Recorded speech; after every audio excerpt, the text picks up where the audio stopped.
Hi everyone, in front of me I've got a MEIZU M8 and let me share with you how to add the fingerprint to this device.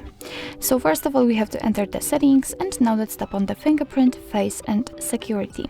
As you can see, on the second position we've got the fingerprint identification, so let's tap on it, and here we have to, actually this is the very first step of adding the fingerprint. We have to add an additional screen lock, and as you can see we can enter a password of 4 to 6 digits, or we can use complex password.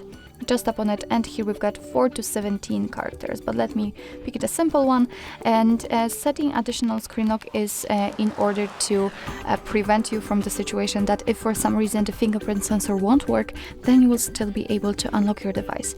So let me set the 1, 2, 3, 4 maybe, tap on continue, and right now we have to re-enter it to confirm. Of course, if you've got the pattern, the password currently set, no worries, you will be just transferred to this step. So right now we have to place our finger on the sensor, which is located on the back of our device. It's right here. So let me put my finger on it.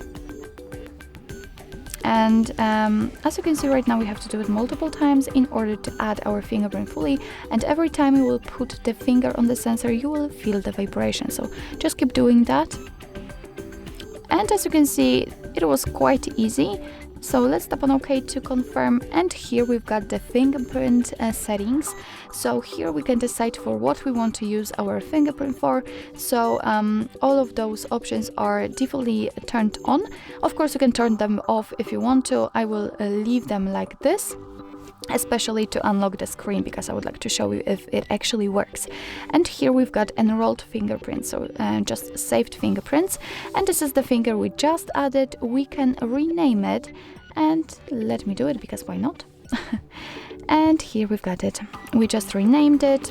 Of course you can tap on this X button and you will remove the fingerprint if you want to. So actually this is the whole customization. This is the adding of the fingerprint. So let's check if it is working. So let me lock the device and let me put my finger on the sensor. And as you can see, the device is unblocked, so it means that we just successfully added the fingerprint to it. So actually this is it. This is how to add the fingerprint to your MEIZU M8. Thank you so much for watching. I hope that this video was helpful, and if it was, please hit the subscribe button and leave the thumbs up.